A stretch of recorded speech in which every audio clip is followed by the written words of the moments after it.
warahmatullahi wabarakatuh. Halo anak-anak, apa kabar kalian? Alhamdulillah jika baik-baik saja. Ibu harap kalian selalu sehat dan tetap semangat untuk belajar.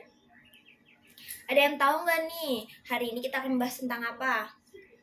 Betul, hari ini kita akan membahas tentang pajak. Pengaruh pajak terhadap fungsi permintaan dan penawaran. Sebelumnya, ada yang tahu pajak itu apa? Betul banget. Pajak merupakan iuran wajib dari masyarakat kepada pemerintah tanpa batas jasa langsung. Pemerintah akan mengenakan pajak penjualan kepada para produsennya. Sebelum itu, Ibu akan memberitahukan rumus tentang fungsi permintaan sebelum pajak dan setelah pajak, dan juga fungsi penawaran sebelum pajak dan sesudah pajak. Kita lihatin dulu ya. Nah, jadi ini adalah rumus fungsi permintaan dan fungsi penawaran sebelum dan setelah adanya pajak. Fungsi permintaan sebelum adanya pajak adalah P sama dengan fungsi permintaan. Dan setelah adanya pajak, fungsi permintaan ini menjadi P sama dengan fungsi permintaan. Yang kedua, ada fungsi penawaran. Fungsi penawaran sebelum adanya pajak itu P sama dengan fungsi penawaran. Dan setelah adanya pajak, fungsi penawaran berubah menjadi P sama dengan fungsi penawaran ditambah T, di mana T ini dilambangkan sebagai pajak dan P adalah price atau harga. Jadi dapat kita simpulkan nih, bahwa pajak tidak mempengaruhi fungsi permintaan dan hanya mempengaruhi fungsi penawaran. Dapat dilihat dari rumus bahwa fungsi permintaan tidak berubah sama sekali. Sebelum dan setelah adanya pajak tetap sama. Dan dalam fungsi penawaran ada perubahan di mana sebelum adanya pajak itu tidak memakai tambahan T. Dan setelah adanya pajak fungsi penawaran ditambah dengan T. Lanjut kita akan mengenal rumus-rumus lainnya ya. Selanjutnya adalah total pajak dan tarif pajak. Berikut adalah rumus-rumusnya. Berikut adalah rumus tarif pajak yang dibebankan produsen kepada konsumen dan juga rumus pajak yang berasal dari konsumen.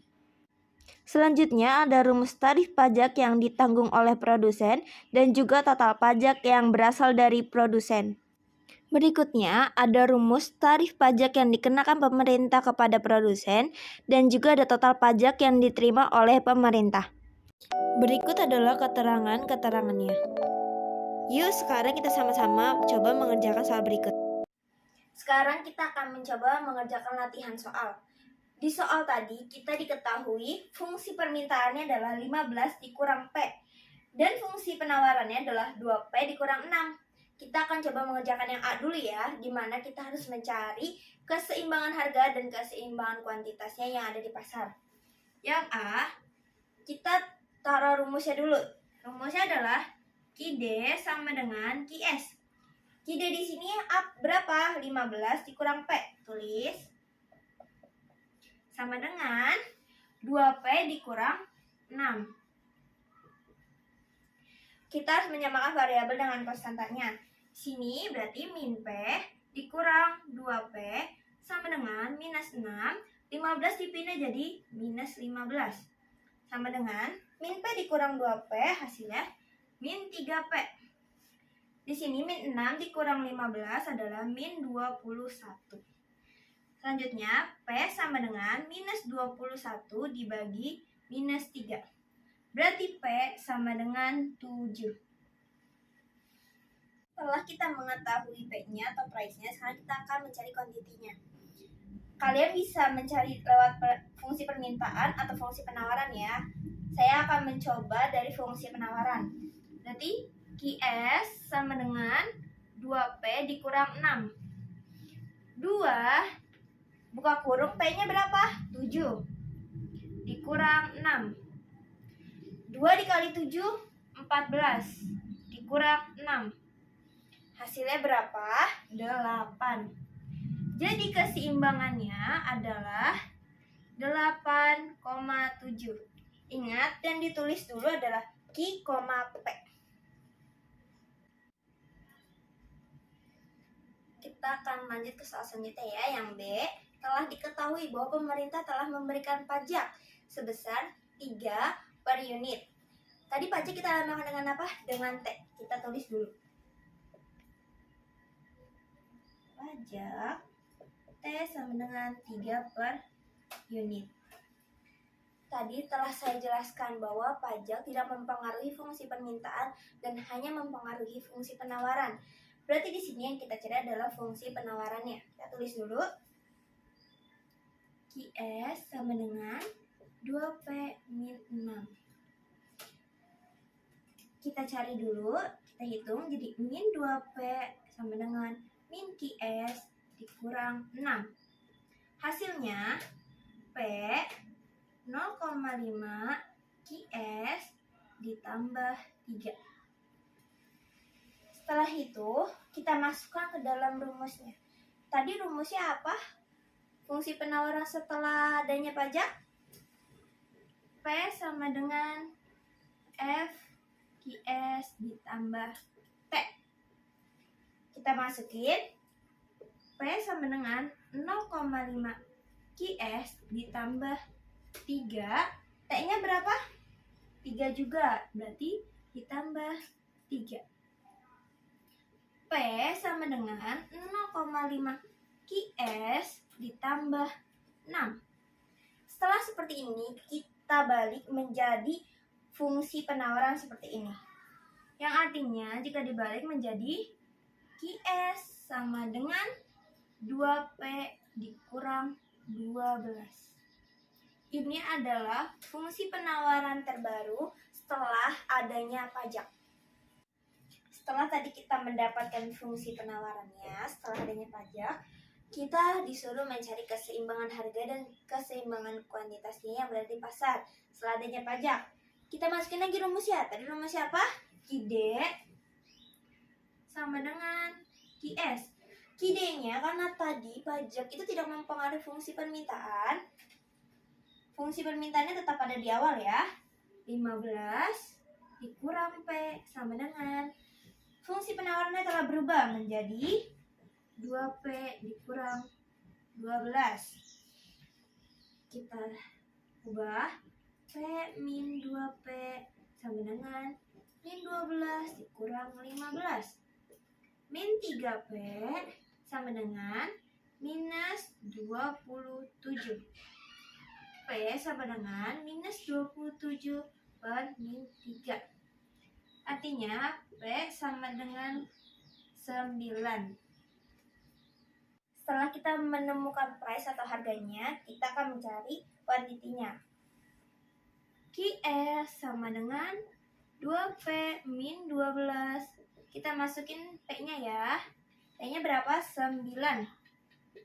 Kurang 12. 9 kali 2 18 dikurang 12. Hasilnya 6. Jadi, kesimpulannya keseimbangannya adalah 6,9. Ini adalah keseimbangan pasar setelah adanya pajak. Kita ke soal selanjutnya ya. Di sini sudah aku tuliskan keseimbangan setelah pajaknya ada 6,9 atau QE aksen, PE aksen. Keseimbangan sebelum pajaknya ada 8,7 atau QE, PE. Sekarang di soal selanjutnya kita harus mencari total pajak dan tarif pajak yang dibebankan kepada konsumen. Rumusnya apa? TK sama dengan PE aksen dikurang PE. PE aksennya di sini berapa? 9 dikurang PE-nya berapa di sini? 7 sama dengan 2. Jadi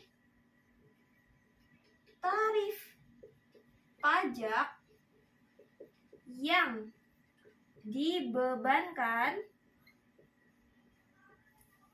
kepada konsumen sebesar 2. Setelah tadi kita mencari tarif pajak yang dibebankan kepada konsumen sebesar 2, Sekarang kita akan mencari total pajak yang dibebankan kepada konsumen. Kita tulis dulu rumusnya. TK sama dengan dikali QE aksen. TK-nya berapa? Tadi kita telah mencari, hasilnya 2 dikali QE aksennya berapa? 6 sama dengan 12. Jadi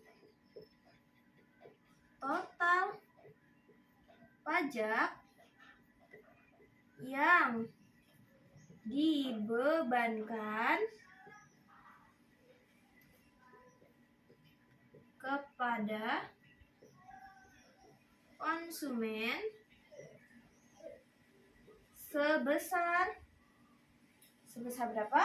12. Kita beralih ke soal selanjutnya. Kita disuruh mencari tarif pajak dan total pajak yang dibebankan kepada produsen. Setelah tadi kita mencari total dan tarif pajak yang dibebankan kepada konsumen, sekarang kita akan yang mencari kepada produsennya. Kita tulis rumusnya dulu.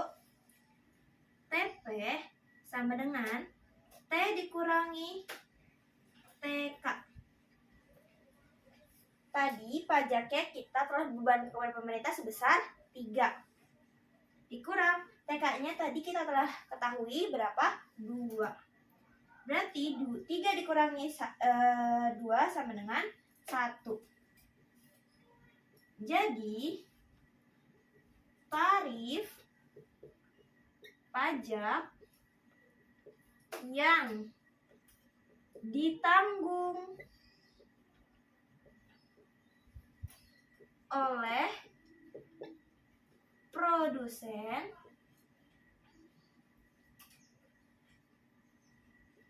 sebesar berapa ini? 1. Baik, tadi kita telah mengetahui tarif pajak yang dibebankan kepada produsen. Sekarang kita akan mencari total pajaknya yang dibebankan oleh produsen. Rumusnya TP sama dengan TP kecil dikali QE aksen. TP tadi kita telah mencari hasilnya 1 dikali QE aksennya berapa? 6. 1 dikali 6 hasilnya 6. Jadi total pajak yang ditanggung oleh produsen sebesar berapa ini? 6. Kita beralih ke soal terakhir. Kita harus mencari total penerimaan negara atas pajak. Kita tulis dulu rumusnya ya. T sama dengan T dikali QE aksen. Tadi kita diberikan pajak oleh pemerintah sebesar berapa? Ya, 3. Dikali QE aksennya berapa? 6. 3 kali 6 hasilnya 18. Jadi total penerimaan negara sebesar 18. Setelah tadi Ibu memberikan penjelasan dan kita mengerjakan soal-soal, Ibu harap kalian telah paham dan mengerti bagaimana itu pajak mempengaruhi fungsi permintaan dan fungsi penawaran. Cukup sekian ya pembelajaran dari Ibu. Wassalamualaikum warahmatullahi wabarakatuh.